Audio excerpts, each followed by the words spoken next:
Allen Lund Company has new offices in Ogden, Utah and Indianapolis, Indiana. Check allenlund.com to reach them.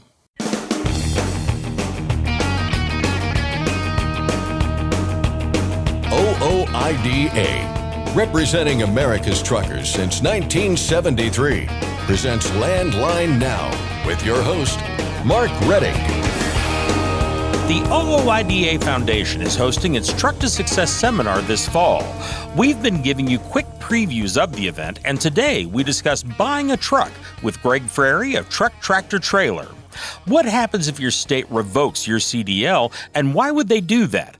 I'll get those answers from an expert on the matter, David Grimes of CDL Legal.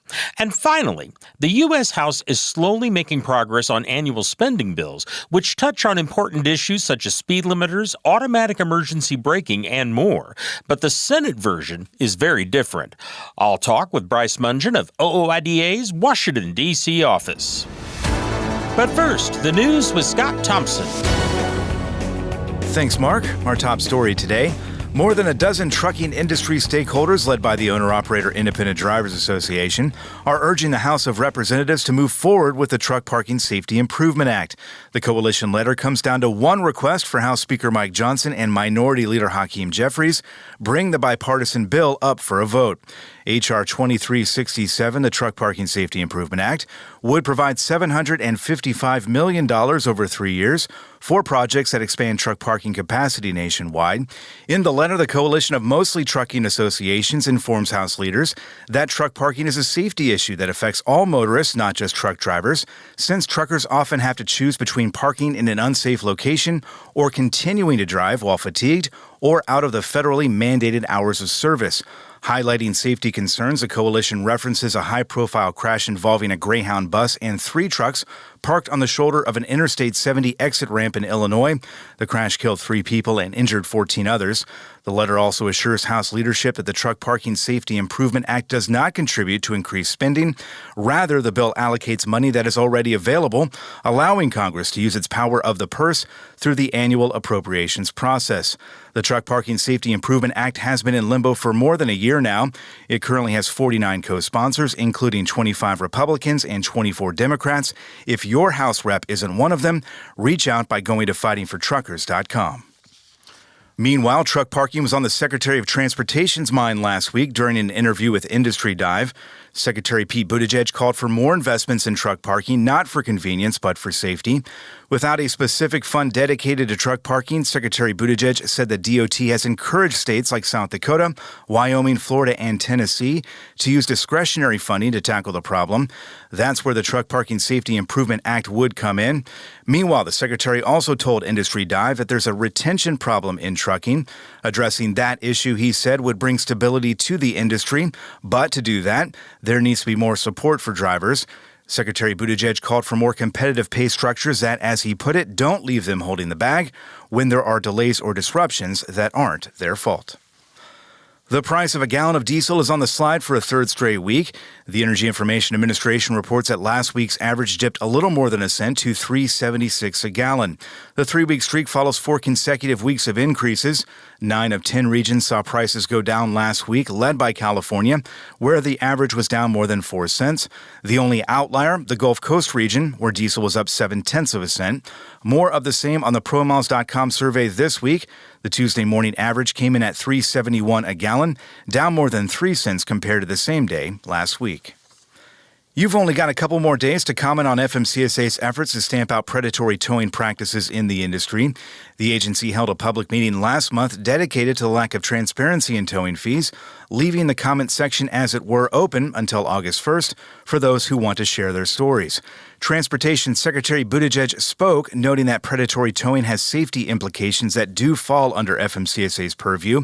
Brian Stansberry, Deputy General Counsel for FMCSA, expanded on those thoughts later in that meeting. Safety is our North Star. It always has been. It always will be. Promoting safety is what FMCSA is here to do. And there are ways that we've always done it, involving promulgating rules, enforcement actions, and that's what we've always done and always will do. But what this administration has tried to focus on is taking a more holistic view of safety. And one aspect of safety that is really shown time and time again through research is that the safest drivers are experienced drivers with a track record of being a safe driver. They're also in an industry, though, that can be brutal. This is a very challenging industry. I don't have to tell anybody in this room how hard it is to make a living as a truck driver. And so at FMCSA, we want to be thoughtful about what we can do to make this a more livable industry that will encourage the safer drivers to stay in the industry. Because when we keep safe drivers on the road, our roads are safer. The topic of predatory towing also came up last week during a hearing within the House Highways and Transit Subcommittee. Congressman Mike Collins of Georgia, who owns a trucking company, said the situation has gotten out of hand. In this exchange with OOIDA Executive Vice President Louis Pugh, who was testifying. The towing industry has been ripping off the trucking industry for decades. I know for a fact, I just saw a truck that had an accident by itself, ran off the interstate. The towing bill was $78,000. I had a member who received a tow bill a couple weeks ago in the state of Pennsylvania. They were charged $9,000 heat and humidity charge with a 10% administration fee on top of that. It was well over a $60,000 tow bill. Most regulated, taxed, burdened industry in the world. FMCSA's comment period on towing runs through Thursday. If you'd like to comment, we've got a link that'll take you there at landlinenow.com. A reminder, FMCSA is holding a third and final public listening session as it seeks to change the safety fitness determination process for motor carriers. It's taking place virtually tomorrow afternoon, July 31st. This will be FMCSA's third listening session dedicated to the safety fitness determination process, the agency looking to develop new ways to determine when a motor carrier is not fit to operate commercial motor vehicles. This past November, OOIDA filed formal comments with the agency calling the current system ineffective. While the process has a direct effect on a motor carrier's ability to stay in business, OOIDA wrote that the safety fitness determination structure has not been proven as a reliable methodology to properly determine a motor carrier's fitness to operate. Tomorrow's event is open to the public, but you'll need to register. If you're interested, we've got a link to this one as well at landlinenow.com. 2 more lawsuits have been filed against New York Governor Kathy Hochul's decision to pause a congestion pricing program in New York City. One lawsuit is coming from environmental groups, the other from a nonprofit representing New York City residents and public transit riders. Although the 2 lawsuits differ in their main arguments, both claim the governor overstepped her authority by unilaterally stopping congestion pricing, which was directed by the state legislature. These are the second and third lawsuits filed against Governor Hochul in the past week. The governor paused a controversial congestion pricing plan on June 5th, just weeks before it was set to go into effect, citing the cost burden for New Yorkers. Vehicles entering the central business district were supposed to pay tolls, truckers as much as $54 each time they entered. Knight-Swift Transportation is expanding. The carrier announcing Tuesday it had acquired the regional LTL carrier Dependable Highway Express, or DHE. Knight-Swift says DHE, founded in 1950, generated $122 million in total operating revenue over the past year. The regional LTL carrier has more than 1,600 employees. Terms of the deal were not announced. And finally, the Women in Trucking Association has announced its top 15 women-owned businesses in transportation. The association took several things into account when coming up with the list. The most important, majority ownership by a woman, but also financial stability, growth, and innovation with at least $5 million in gross annual sales. The 15 companies will be recognized during a special program at November's Women in Trucking Accelerate Conference and Expo in Dallas. That's Landline Now News for today. I'm Scott Thompson. Thanks, Scott. Next, we'll discuss the ins and outs of buying a truck with Greg Frary of Truck Tractor Trailer. I'll discuss what happens if your state revokes your commercial driver's license with David Grimes of CDL Legal, and we'll get an update on important trucking issues and annual federal spending bills from Bryce Mungen of OOIDA's Washington, D.C. office. We'll be back in just a moment. I'm Mark Rettig, and this is Landline Now. Thanks for listening. Be sure to like and subscribe. If you want more content, go to landline.media to get updated news, information, and archived editions of our show. Once again, that's landline.media. Capital Reman is your leading source for quality remanufactured engines and components. Capital Reman stands ready to serve all OOIDA members to help reduce costly engine repairs or replacement. Visit capitalreman.com today and use code OOIDA10 to save. ULSD is hurting your engine. Fight back with Howe's Diesel Defender. Get the most powerful cleaning and maximum lubricity to protect and extend the life of your entire system at a guaranteed increase in fuel economy, and you can't go wrong with Howe's. Dispatch, I picked up that load of steel, so I'm ready to roll. Sounds good. Remember, we're getting paid by weight, so make sure to use a cat scale. I wouldn't weigh anywhere else. Forget miss accuracy, weigh your truck on a cat scale. It's tested and proven. Burn 2.1% less fuel when you balance all wheel ends with Centromatic. Call 800-523-8473 to get the OOIDA discount. Landline Now, welcome back. The OOIDA Foundation is hosting its Truck to Success seminar for 3 days starting on October 22nd. In the lead up to the event, we've been giving you quick previews of what you'll learn if you attend. Today, we're going to cover a big one, buying a truck. It's a huge investment, not one you can take lightly, but luckily, Greg Frary of Truck Tractor Trailer has some advice. Greg's going to walk us through how to do it properly in the smartest way possible. And we'll start with the first question someone who wants to become an owner-operator needs to ask themselves when it comes to buying a truck. Well, so there's lots of ways to get into that these days. So the first thing a person should ask themselves is how do they want to get into it? Do they want to be a pure owner-operator with their own operating authority and run it as their own small business with everything that comes with that, accounting and taxes and finding their own loads and finding the best fuel deal, you name it, right? It all falls on the owner to do all those things. You could lease purchase with somebody, right? Lots of folks out there doing those kinds of things where your lease payment comes right out of your loads, and so your load pay, and so it's incumbent on the whoever you're leased with to make sure that you're making enough money to pay for their truck. Right, that kind of thing, and then there's fuel deals and maintenance deals and that kind of stuff.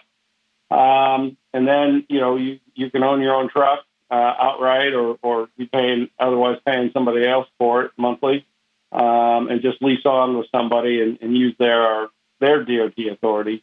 There's other ways too, but that's the first question that somebody should ask themselves. Right, is how do I want to do that? Yeah, and it's a lot of questions, and it's complicated. It's going to be different for everybody depending on their circumstances and their situation and what they're looking to do. So all of this is kind of there's going to be tailor-made questions and answers for every person out there, obviously. But in generalities here, you can kind of look at it as, do I want to buy a used truck? Do I want to buy a brand new truck? And obviously there are considerations to take into account there. But let's kind of go through each of these scenarios one by one here. Let's talk used trucks to begin with. Lot to consider here. You might save some money at the outset, but you could be spending more on upkeep. What do you got to keep in mind when you're looking at used trucks out there? Well, I think you want to get into a used truck at the right price that does only what you need it to do and not more and not less, right? So lifestyle. If you're a driver that's gone 4 weeks at a time, you probably need a different truck than a driver who's home every 2-3 days. Where you drive, if you are hauling grain across the plains of the U.S., where generally it's flat, you're not always cubed out or weighted out. That probably has a different requirement for engine and drivetrain than someone out west who's finds themselves on Donner Pass frequently, right? So the mechanical piece of it is important. You don't want to buy more truck than you need. That's just a waste of money. You also don't want to buy not enough truck, right, and get yourself caught in a bad situation. A truck that has maintenance records, I can't stress this enough. Former fleet trucks from medium to large fleets typically will come with maintenance records, but you should always ask for maintenance records for any truck you're considering buying. It may or may not be available depending on who the previous owner or owners were, but maintenance records are very important, I would think. And then also a truck that is popular. Parts are more readily available. right, for a Freightliner who's got about 38% of the new truck market. So parts are being manufactured en masse and they're widely available. Buying something more specialized in today's environment, I can tell you for sure that there are times when certain parts are very hard to get and they're 2, 3, 4 weeks out sometimes. Yeah. But typically with a really popular truck, you don't run into that near as much. Yeah, that makes sense. You mentioned the maintenance records there and the importance of those, and red flags kind of pop to mind here, especially when you're looking at a truck that's been, used and owned by somebody else before. You are taking a bit of a risk there, right? Can you talk about some of the red flags that people might need to be aware of if they're looking at used trucks? Yeah, and this I can provide a good example. Personally, I am searching for a particular kind of used car, vintage, you might say, from back in my youth, right? And so I'm searching all over and looking for one, whether I actually pulled the trigger or not. It's another story.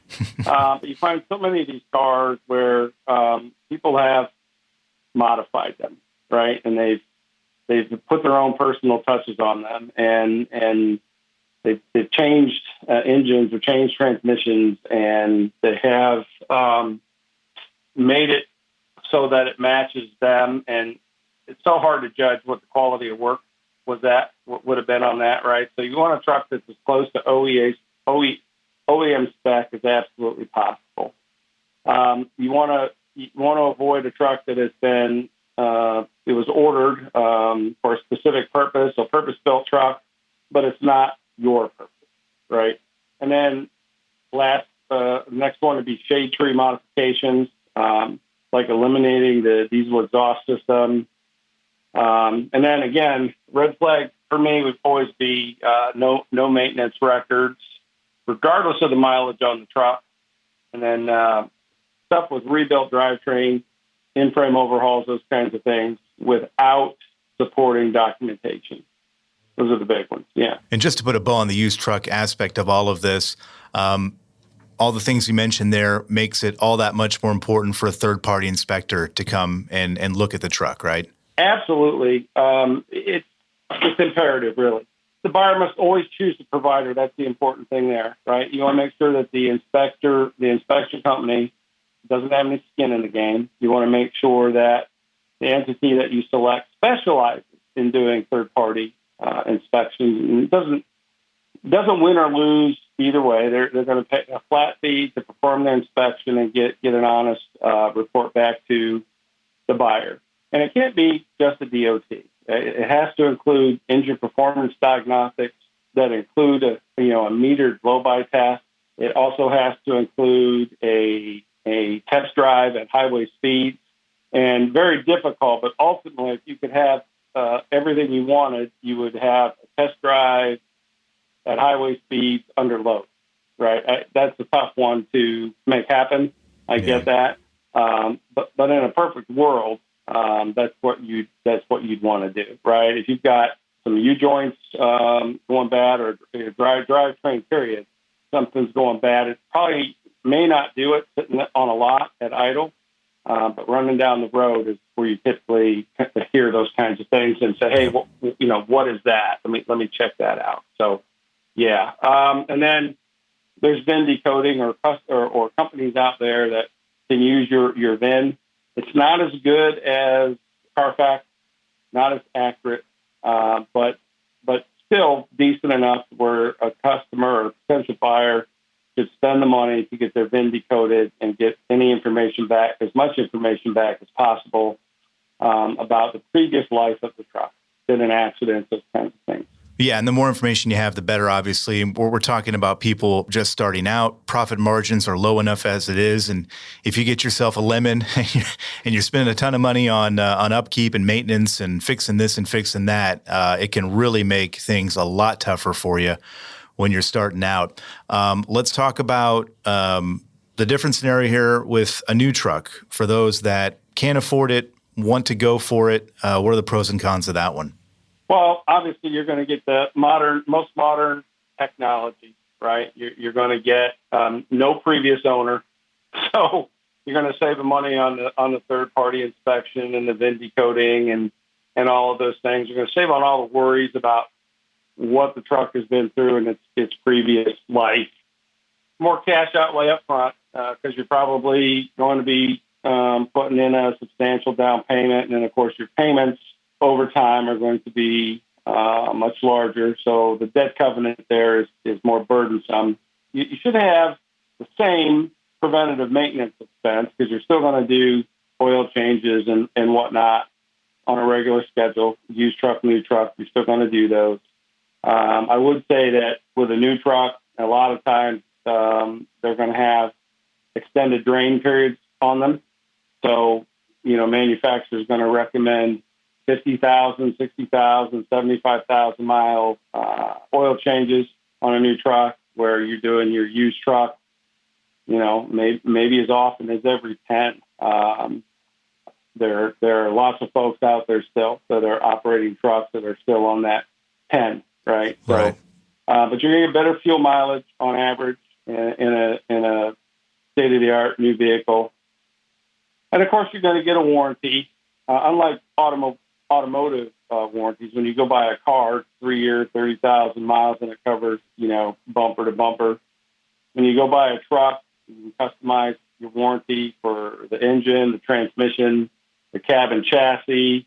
And then most of them these days also have cafeteria-style warranties on other components like the exhaust system, right? Right. So you're going to get as much coverage as you can afford is available. Let's put it that way. And then, of course, some comes standard, just like on an automobile. And then there's another option that is semi-popular out there, which are glider kits, which are new cab and chassis from an OEM and a rebuilt drivetrain, typically pre-emissions, pre-built drivetrain that goes in there, or rebuilt rather, the drivetrain that goes in, and you basically have a brand new truck, but you don't have all the emissions stuff on it. Your fuel mileage is going to be lower, and your cost is going to be somewhere right in between that new and that used. The good thing about Truck of Success is that you're going to be there. You can talk to people, and you do talk to people individually about, what they're going through and what they're thinking. You can kind of guide them through that process. So you'll be there helping people along the way. For others out there that may want more information courtesy of Truck Tractor Trailer, where should they go? They can contact Truck Tractor Trailer directly through their portal, trucktractortrailer.com. And if they don't have an answer that somebody needs, then they'll get a hold of me and drag me in, and I'll help working through the answer for the caller. Absolutely. It's never a problem to help somebody out who just has questions, who's never done these things before. Yeah. There are probably lots of folks coming to your event that could add to our list today in what we talked about, right? Stuff that they've stumbled over when they were getting started, right? And who would like to share and help others avoid their same mistakes. So some of the most valuable things that people get out of coming to an event like yours is talking to others who have already done it. Yeah. And talking through best practices, right? That's some of the best value people get out of coming to an event, a trade show or a convention or whatever we want to call those things, right? Yeah. Some of the best value that comes out of that is talking to others who have been there. So pretty exciting to have all kinds of folks in the room who want to help each other, and it's very cool that you guys do this event. For more information about Truck Tractor Trailer, head to trucktractortrailer.com. For more information about October's Truck to Success seminar, head to trucktosuccess.com. Registration is underway. There's an early bird discount going right now, and if you can't attend in person, there is a virtual option as well. Trucktosuccess.com will answer any other questions you might have. We'll take a break for now, but Landline Now is back in just a moment. Every year, 28 million people are trafficked globally. The Your Roads, Their Freedom campaign seeks to raise awareness in the transport industry. Truck and bus drivers, be vigilant on the roads. If you see something suspicious, text 233-733 or be free. truckdown.com. Whenever you have a breakdown, you need truckdown.com.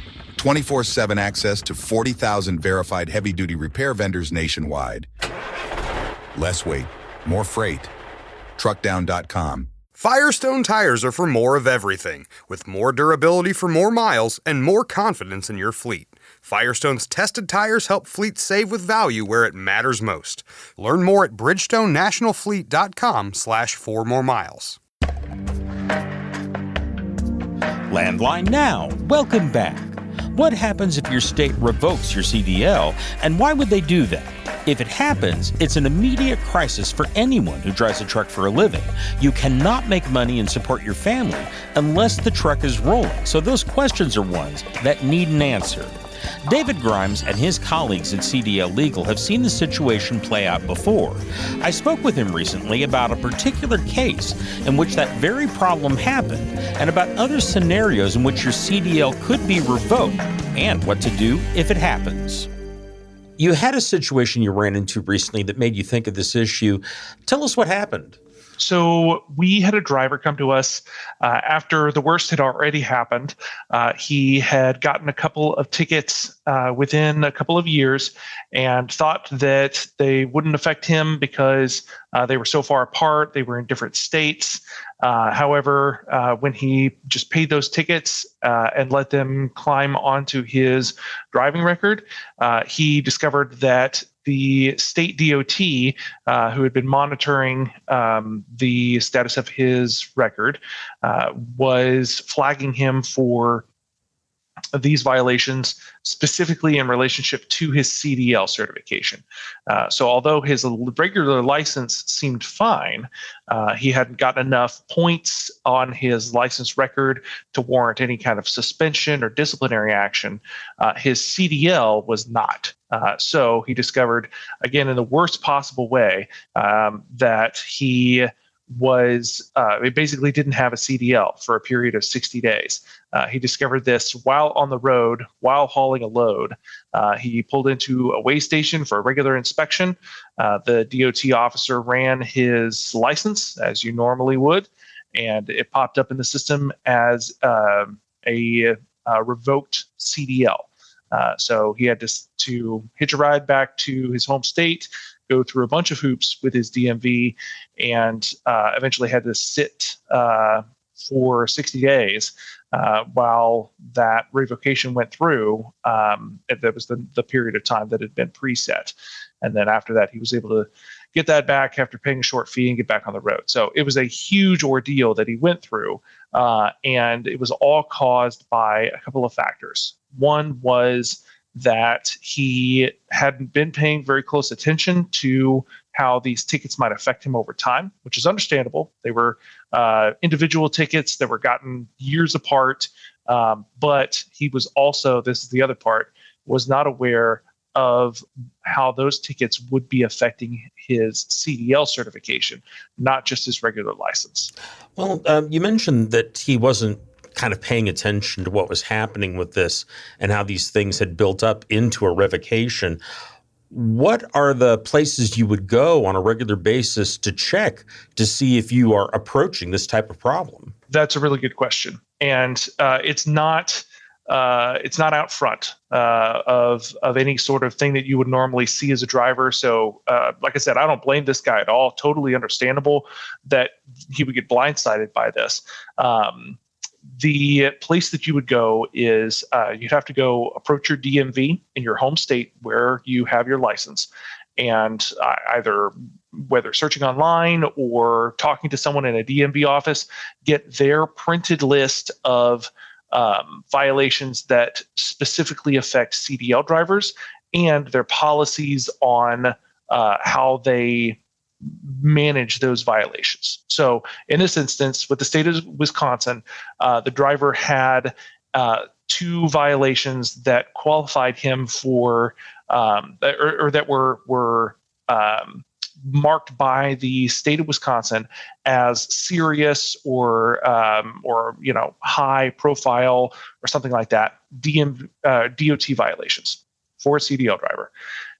He got those, and then basically their paperwork said that if he got any violations within those categories within any certain period of time, in this case within 2 years, that he would be qualifying for a revocation of his license. So it's a lot of jargon, and there's a lot of, like I said, a lot of things that aren't really obvious about this, but every state has this sort of secondary list that has both violations and consequences on it, applying only to CDL drivers, and that's held by the DMV. Well, you mentioned this was Wisconsin. I'm curious, with every state having their own list, how much do these vary from state to state, or are they fairly similar throughout the country? They are pretty similar. At least you'll see things in similar categories. Most states, their bottom line is that they want to stop bad driving and keep drivers with bad behavior off the roads. So you'll see some pretty common violations crop up again and again. Things like high speeding. For a CDL driver, it might be being on your cell phone while you have or while you're operating the truck. Even maybe driving a CMV without specific CDL certification. That might crop up as well. They want to enforce safe driving. And for CDL drivers, that means something extra than it does for just normal drivers. You had mentioned in an email earlier what you called special violations. Is that kind of what we're talking about here, or does that term refer to something else? So special violations is not an official term necessarily. It's just a kind of catch-all term for things that might affect a CDL driver, but would not necessarily affect a driver with a regular license driving a non-CMV. So a cell phone ticket is a perfect example. Another one is a lane restriction violation. So drivers are not supposed to have cell phones, using cell phones, holding cell phones, anything like that while in the truck. And also, most states have pretty strict enforcement of use of the left-hand lane, the passing lane. So drivers who are operating CDLs will run into those, and those violations could be considered serious by the DOT, whereas a driver of a normal vehicle might get a slap on the wrist, if anything, for doing similar things. I know that a lot of people, when they talk about suspension or problems with their CDL, they're looking at the point systems that various states have where you get points for different offenses. Is that a common way that can lead to suspension of the license? It is the most common. So everything that we're talking about today is less likely to happen to drivers. And the reason for that is that most drivers who are getting tickets and those violations are hitting their record, they're coming in such quantity that they're going to end up with basically the regular kinds of penalties before any of this other strange back-end stuff comes into play. So basically, if you're driving poorly, the chances are you'll keep driving poorly. And if those consequences are hitting your record, then you're going to see that as a, hey, you're going to hit a 60-day suspension or a 90-day suspension or something like that. However, there are a lot of drivers out there who are trying to do their best. And that was the case with this guy from Wisconsin. Trying to do his best, trying to keep his record clean, made a couple of mistakes very far apart, which were victimless mistakes. He was speeding in one case, and in another case, he had a cell phone in his hand. Generally, a really good driving record. Those were the only things on his record, and they were over a year apart. However, because he had a relatively clean driving record otherwise, these two things were, I guess, that they stood out in such a way that the DOT flagged him, and he got that revocation. Kind of looking at that point system there again, one of the things that I've heard about over the years is that because different states have different point systems and different points or numbers of points assigned to different offenses, that you may get something that's a 3-point violation in the state where you received the violation, but that could end up being a completely different number of points. How do you track that kind of thing? I mean, should you only be paying attention to what the point value is and the point system is in your home state? Absolutely. It can be maddening to try to figure out beforehand, how is this ticket going to affect me?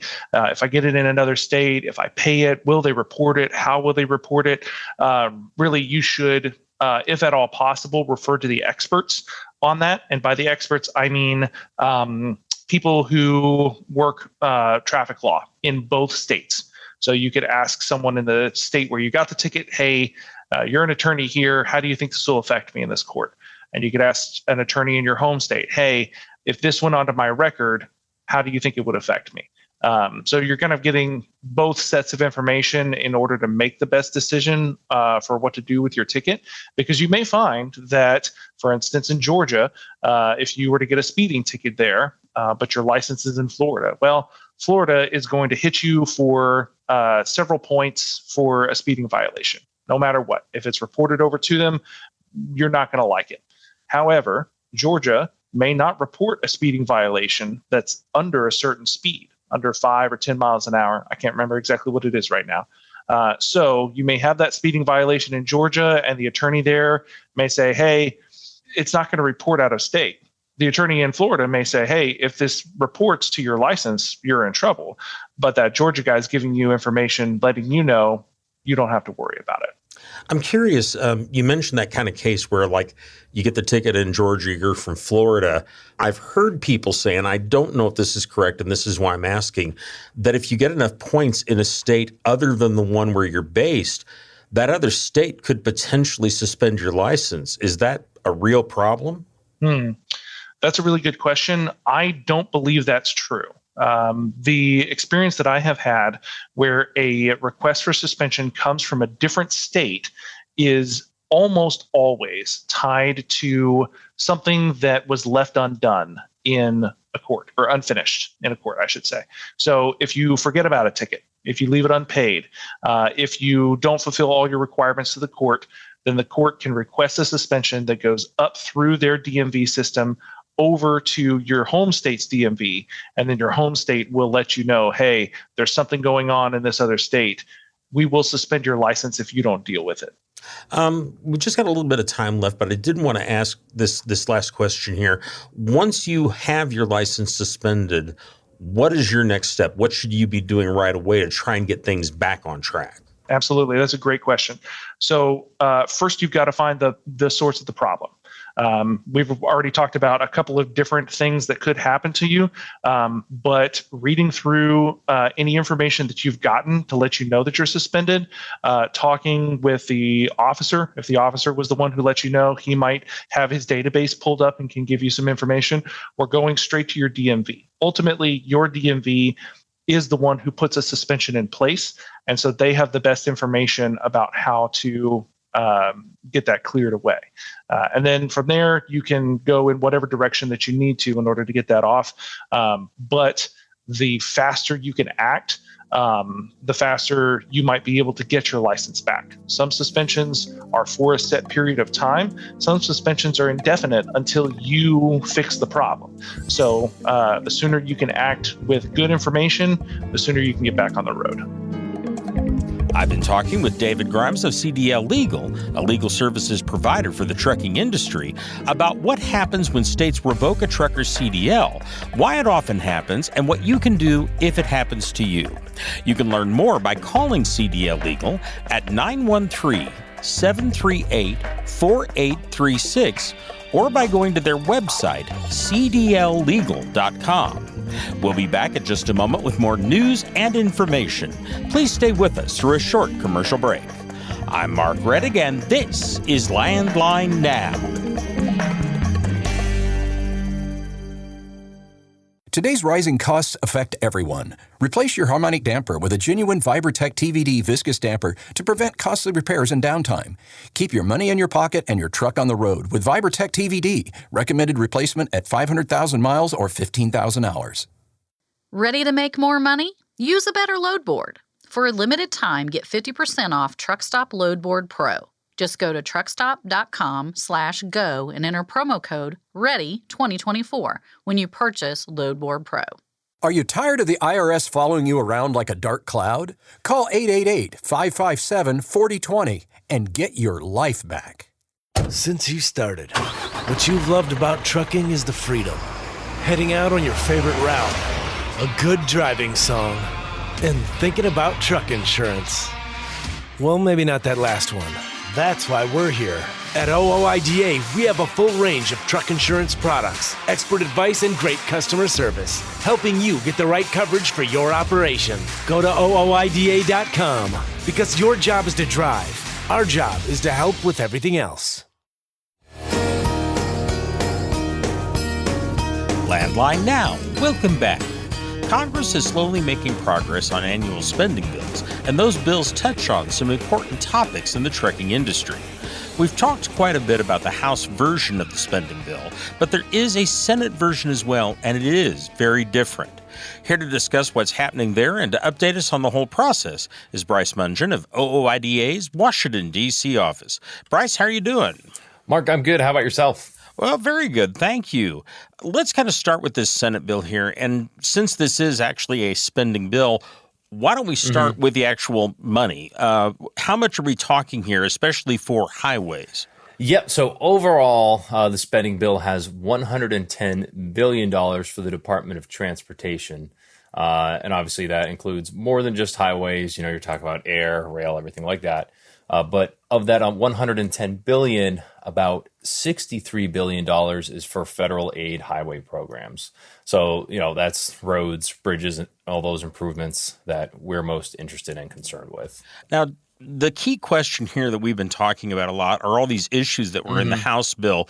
Does the Senate version of this bill deal with any of these policy matters that the House bill did? Not really, no. It's much more limited. The Senate bill is much more limited. And, you know, we can get into the specifics in a second, but we weren't too surprised to see this. Obviously, there's a number of provisions that we would have liked to have seen included in the Senate bill. But the Senate in years past, and, you know, with this bill they approved last week, they generally have fewer policy provisions in their bills. And that's just kind of the function of the way the House and Senate are different. You know, the Senate ultimately needs 60 votes to pass anything through there. So I think as they're crafting these bills, a lot of these policy provisions that may have more objections, frankly, don't get included in the bill because they're looking to try and get something that they can pass as a final product. So there are not the same provisions that are in the House bill, some that we have pushed for, but it wasn't a total surprise to us. Well, let's talk about these issues here. And specifically, I'd like to talk about some of the issues that are covered in the House version of this bill that we would like to see in this Senate version. What are some of those key topics that we'd like to see make it over the line into the other House? Yes, and so the biggest one is the prohibition on a speed limit or mandate. That was something that we've been fighting to include in both in the House and the Senate. Again, although I said we're not surprised that the Senate didn't include it, doesn't mean we haven't been fighting for it. So the House Appropriations Bill would prohibit FMCSA from working on its speed limiter mandate. There is no such language included in the Senate's bill. And the other big provision that was included in the House was $200 million for truck parking projects. That was not included in the Senate legislation. So, again, we're disappointed that that was not included in there, but that doesn't mean it's the end of the line for either of these necessarily. It's interesting you mentioned the truck parking because we've had kind of a sense that Congress, both the House and Senate, have finally come around to getting it, so to speak, on the truck parking issue. Is this a sign that maybe we still have work to do in the Senate to get them on board? Yeah, it is, you know, and it is, yes. And I think that's part of the challenge is, you know, you can get everyone on the same page that this is a problem, something needs to be done. Certainly in the Senate, we have the standalone legislation, the companion legislation to the House for the Truck Parking Safety Improvement Act. We have a number of bipartisan co-sponsors on that legislation, but we still have not seen that move through the Senate's Environment and Public Works Committee, and that's where that legislation would move through. So you're right that we've got buy-in, we've got recognition that this is a problem, but the fact that we have truck parking funding in the House bill and the Propst bill, but not in the Senate, shows that we're still working to get this across the finish line. We talked just there about issues that we would like to see make it from the House version to the Senate version. What about the other side of the equation? Are there issues in the House bill that we'd like to see die right where it is? I think there's an issue that's come up and it's been enacted in previous years, and that has to do with the under 21 pilot program. Basically, the Department of Transportation issued requirements that in order to participate in this under 21 pilot program, a carrier has to participate in a Department of Labor sponsored apprenticeship program, and they have to use inward facing cameras as part of that. Let me be clear and state that we are not supportive of inward facing cameras or anything like that. But it is notable that for the longest time, large carriers that use inward-facing cameras, large carriers that had touted, the Department of Labor's apprenticeship program as a great way to train drivers, all of a sudden when they had problems getting drivers and carriers to participate in, it feels like they were kind of looking for some scapegoats. So that language was included in both the House and the Senate bills, and it seems like there's a good chance it'll move forward again. But really, there's not a whole lot on the Senate side that gives us a lot of heartburn. Okay. What is the latest on the House transportation spending bill in terms of the process? Because you mentioned in an email that you sent earlier that it's not moving the way maybe we'd like it to. What's happening there and what's holding things up? Yeah, this gets back a little bit to what I was talking about earlier, where you have the House and the Senate being very different chambers and having different political makeups and different rules. So over in the House, Republicans have a very slim majority. And when you're talking about something like transportation, there's a push and pull that's going on. You have more conservative Republicans in the party that are not supportive of, large spending overall, whether it's transportation or other programs. But then at the same time, you have Republicans that represent states in the Northeast, the New York, New Jersey area, and they're supportive of transportation funding, some rail funding, things like that. And so it's kind of like trying to, squeeze the air in a balloon. You squeeze one area. If you cut spending on these programs, maybe you get some more conservative members of the party, but then the members that support those programs fall off and vice versa. So that's just one example. And I think there's some other things around the edges. Basically, what's happened is with these thin margins, Republicans can't afford to lose a lot of votes. And with the way the bill's written right now, it's not clear that they would have the votes to pass the legislation on the floor. And beyond just the transportation spending bill, there's spending bills, there's appropriations bills for a number of other programs and agencies. And we've already seen that Republicans have not been able to pull together the votes to pass that legislation. So the fact that some of these other bills have failed or they don't have the support for them is an indication that they've got some problems as part of this process. So we'll see how it moves forward. This is how it played out last year as well. So they're going to continue negotiations. I think basically what has happened in years past is the final product of a bill looks a little more like the Senate because that's a bill that there's greater consensus on and what's eventually been able to be moved forward. So we'll have to see if that holds true again. Obviously, there's a lot of political considerations at play when you look to the elections coming up in just a few months. That's going to affect how lawmakers think about this. So we're still a ways out from any sort of final answer on this. Okay. Is there anything else in these bills that folks need to be aware of or need to be concerned about? Because you've talked about the big issues. Are there any smaller ones in there that maybe people need to know about? Yeah, and so the one thing, along with the bills themselves, there's something called the bill report, and that has language encouraging the agencies and like DOT to undertake different projects or expressing support for different projects. So the Senate bill expresses support for expanding truck parking capacity. The Senate report also talks about how predatory towing fees can be harmful for motor carriers. So those are two things that are part of this larger package. Certainly, again, not the top headlines, but that's language and those are provisions that can at least help to push policies in the right direction for our members. Okay.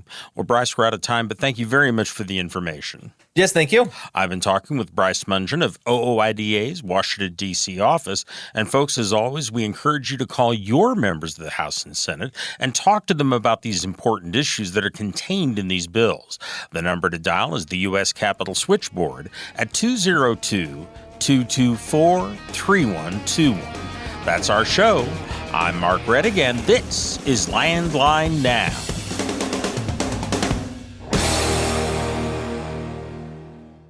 Thanks for listening. Be sure to like and subscribe. If you want more content, go to landline.media to get updated news, information, and archived editions of our show. Once again, that's landline.media. Penske owns and operates some of the best-maintained vehicles on the planet. Our used trucks come with a 5-year maintenance report and pre-sale inspection. So if you're in the market for a top-quality pre-owned truck, look no further. Search our inventory today at PenskeUsedTrucks.com. Control your toll costs and eliminate tolling headaches with Prepass Tolls. Prepass Tolls means toll volume discounts. Just one invoice for all tolls and fewer violations. Call 877-878-5970 or go to prepass.com. I'm a dad, a son, a husband, wife. I'm a writer, photographer. I farm. I'm a veteran. I love old cars, fishing, my kids, chrome, and I am a professional truck driver. And together we are OOIDA. OOIDA was founded by truckers to stand up and speak on behalf of truckers. We've done that by combining the individual voices of our members into a single, powerful voice. Protecting your interests, defending your rights. Join us! Make your voice heard. Join OOIDA, the Owner-Operator Independent Drivers Association. Call 1-800-444-5791 or visit OOIDA.com.